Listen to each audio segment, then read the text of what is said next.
Air strike को देखते हुए आज हम लोगों ने गवर्नमेंट के जो डायरेक्शन था उसके अलग हम लोगों ने मॉक ड्रिल आज किया है। तो मॉक ड्रिल का जो प्रथम चरण था, प्रथम चरण में हम लोगों ने 3 बजे से लेकर 4 बजे तक पटना जिले के कुल 4 स्थानों पे collectorate, Bankipur bus stand, Biscomaun और एक IGIMS हम लोगों ने रखा था मेडिकल हॉटस्पॉट के लिए।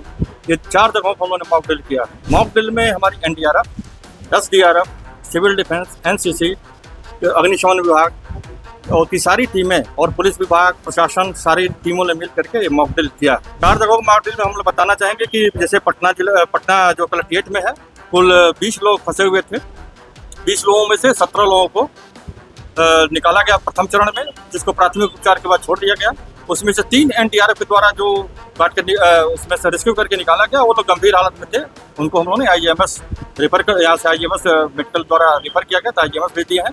पटना के कलेक्ट्रेट के समरण्यालय में आज अग्निशमन, SDRF, NDRF के द्वारा मॉक ड्रिल किया गया था। इस मॉक ड्रिल में आप साफ तरीके से देख सकते हैं कि किस तरीके से समरण्यालय में जानकारी मिली थी कि आग लगी थी। आग लगने के पश्चात अग्निशमन के जो वाहन थे वो पहुंचे थे और पूरी तरीके से 20 लोगों को यहाँ से ऊपर से रेस्क्यू किया गया है। तस्वीरों में साफ तरीके से आप देख सकते हैं कि पटना के समरण्यालय से 20 लोगों को रेस्क्यू किया गया था, जिसमें से उपचार करके तुरंत 18 लोगों को छोड़ दिया गया था। वहीं पर 2 लोगों की हालत नाजुक थी, जिन्हें एम्बुलेंस के जरिए पटना के IGIMS अस्पताल में भर्ती कराया गया है। वहीं पर आपको बता दें कि इस मॉक ड्रिल का पटना में 4 जगहों पर मॉक ड्रिल का आयोजन किया गया था। इस मॉक ड्रिल का आयोजन का महत्व यह है कि अगर आपदा की स्थिति में अगर कभी भी हवाई हमला होता है या फिर किसी भी तरीके से पृथ्वी डोलती है या फिर अग्निशमन के द्वारा किसी भी तरह की घटना घटती है, आग लगती है, तो उस तरीके में किस तरीके से लोगों को बचना चाहिए, इसकी जानकारियां भी इस मॉक ड्रिल में आम लोगों को दी गई है। इस पर क्या अधिकारी बयान दे रहे हैं, पहले जरा आप यह देखें। एयर स्ट्राइक को देखते हुए आज हम लोगों ने गवर्नमेंट के जो डायरेक्शन था उसके अलग हम लोगों ने मॉक ड्रिल आज किया है। तो मॉक ड्रिल का जो प्रथम चरण था, प्रथम चरण में हम लोगों ने 3 बजे से लेकर 4 बजे तक पटना जिले के कुल 4 स्थानों पे collectorate, Bankipur bus stand, Biscomaun और एक IGIMS हम लोगों ने रखा था मेडिकल हॉटस्पॉट के लिए। ये 4 जगहों पर हम लोगों ने मॉक ड्रिल किया है।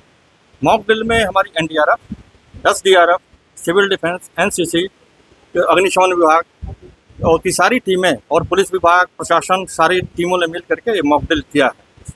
4 जगहों को मॉक ड्रिल में हम लोग बताना चाहेंगे कि जैसे पटना जो कलेक्ट्रेट में है, कुल 20 लोग फंसे हुए थे। 20 लोगों में से 17 लोगों को निकाला गया प्रथम चरण में, जिसको प्राथमिक उपचार के बाद छोड़ दिया गया। उसमें से 3 NDRF के द्वारा जो काट कर उसमें से रेस्क्यू करके निकाला गया, वो लोग गंभीर हालत में थे। उनको हम लोगों ने IGMS रेफर कर, यहाँ से IGMS मेडिकल द्वारा रेफर किया गया, तो IGMS भेज दिए हैं। इसी प्रकार से जो बांकीपुर बस स्टैंड पे करीब 15 लोगों को रेस्क्यू किया गया, वहाँ पे भगदड़ मची थी। भगदड़ मचने में 2 लोग गिर गए थे, 2 लोगों की गंभीर हालत थी, उनको भी हम लोगों ने IGMS रेफर कर दिया। और बिस्कोमान में आग लगा हुआ था और पटना कलेक्ट्रेट में वहाँ पे फायर ब्रिगेड की टीम ने रेस्क्यू ऑपरेशन करते हुए आग को काबू पाया। और बिस्कोमान में भी 2 लोगों को गंभीर अवस्था में पाए गए, जिसको हम लोगों ने IGMS रेफर कर दिया गया, वहाँ पे इलाज उनका चल रहा है। तो आज का जो प्रथम चरण का था, जो 3 बजे से 4 बजे तक था, वो ड्रिल था कि अगर ऐसी विषम परिस्थिति आ जाती तो कैसे अपने आप को सेव करें और कैसे हम राहत एवं बचाव कार्य करते हैं, और राहत बचाव कार्य करने के बाद कैसे हम लोग आगे की कार्रवाई करते हैं अकॉर्डिंग टू SOP। तो उसका हम लोगों ने एक ड्रिल किया, एक प्रदर्शन किया है। और जो सेकंड चरण इसका होगा, वो एयर स्ट्राइक को देखते हुए 7 बजे से 7:15 तक होगा, ब्लैकआउट होगा। अगर हमको जैसे ही सूचना प्राप्त होती है कि कहीं एयर स्ट्राइक होता है, तो हम लोग पूरे शहर की जो बत्तियाँ होती हैं उसको बुझा देते हैं। उसको लेकर के हम लोग 7 से 7:15 तक जो ड्रिल करेंगे, वो सेकंड चरण का हम लोग का होगा। मैं DP शाही, ADM आपदा प्रबंधन पटना। तो आपने देखा कि अधिकारी ने साफ तरीके से बताया है कि आज 14 तारीख है और 14 तारीख के दिन 7 बजे से 7:15 पर ब्लैकआउट भी किया जाएगा। उसको ध्यान में रखते हुए कि किसी भी नागरिक को आपदा की स्थिति में किस तरीके से निपटना है और NDRF, SDRF अगर उस तरीके का आपदा आता है तो किस तरीके से जूझेगी और काम करेगी, इसको दिखाने का प्रयास किया गया था। पटना से NBC 24 के लिए अजय शर्मा की रिपोर्ट।